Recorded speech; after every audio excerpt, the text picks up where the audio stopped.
Hello, ladies and gentlemen, and everything in between. Welcome back to What's on the Playlist today.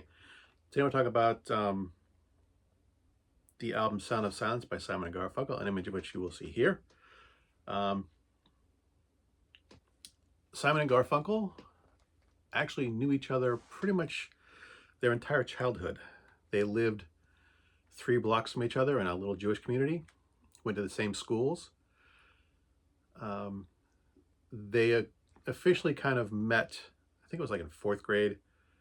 I was reading that Paul Simon had heard Art Garfunkel singing in a school talent contest and thought that that would be a good way to meet girls, was with music. So, they started performing together. Their first album didn't go over very well. This was their second album, and it kind of blew up a little bit. The album itself reached number 12 in the U.S. charts. No, not 12. It reached 12 in UK. I think it reached 20. Reached 21. I got the numbers backwards in the U.S. charts, which isn't number one, but for a sophomore album for a folk duo in 1966, that ain't too shabby. And this is really the album that kind of put them on the map. Their first album didn't get a lot of notoriety, didn't get a lot of notice. And like I said, this album just kind of skyrocketed them to national notice. And a lot of the songs on here, obviously Sounds of Silence is kind of one of their the duo's most well-known pieces of work, but there's a lot of other good stuff on here too. Leaves That Are Green, Kathy's Song, April She Will Come, I Am a Rock is also one of the better known songs. One of the interesting things is that the original release of the album, the song Angie was spelled wrong. So if you have one of those with the misspellings of that song, that'd be worth a little bit.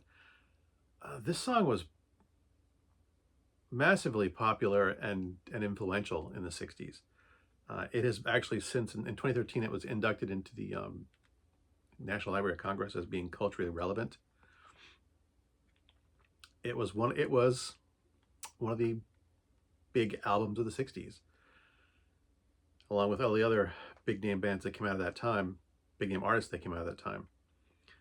And there were a handful of them, Bob Dylan, the Beatles, Rolling Stones, Simon and Garfunkel, Grateful Dead, all those big hippie bands that all hippies loved. And there were probably around 24 bands that came out of the 60s that just, it was such an amazing time musically. The 60s, early 70s, there were just so many artists producing so much music, and Simon and Garfunkel are right up there. This is, this album and the band itself is one of the touchstones of my childhood, I guess you could say. They are one of the bands that, my parents listened to and therefore influenced me and my musical tastes. This type of music is definitely in my wheelhouse. I am kind of a folk music dude, I guess, in spite of the fact that I love all kinds of weird stuff. This type of thing is the stuff that really more speaks to me. This is the kind of stuff that I will just play. Well, I want to say over and over again. I really hate to do that. I really hate repeating music over and over again, but I will sometimes put songs on repeat. Working together, Simon and Garfunkel didn't really have the best relationship either. They were only together from 64 to 1970. They split up in 1970. For a band that was as culturally relevant as they were, they only put out 5 albums before they broke up and did their separate careers. Paul Simon continued to make music and continued to be popular. Art Garfunkel made a couple of albums, but he also did acting and other things too.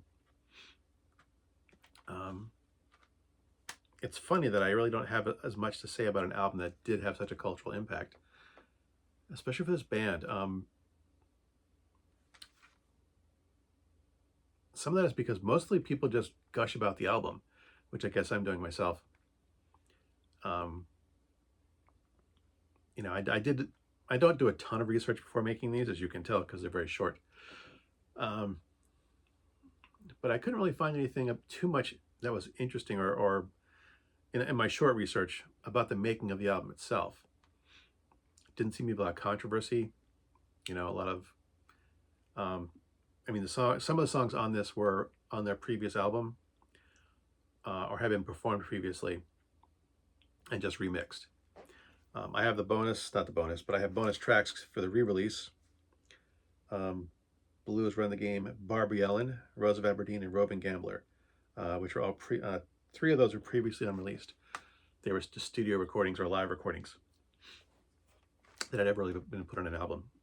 And I like all of them. There's a song on here that I think is really a dud. So I guess that's it for that album. Another short music review. Man, these things are short. I'm never going to write scripts. I hate writing. Anywho, as always, thanks for watching. As always, my stuff is crap. And until next time, good hunting.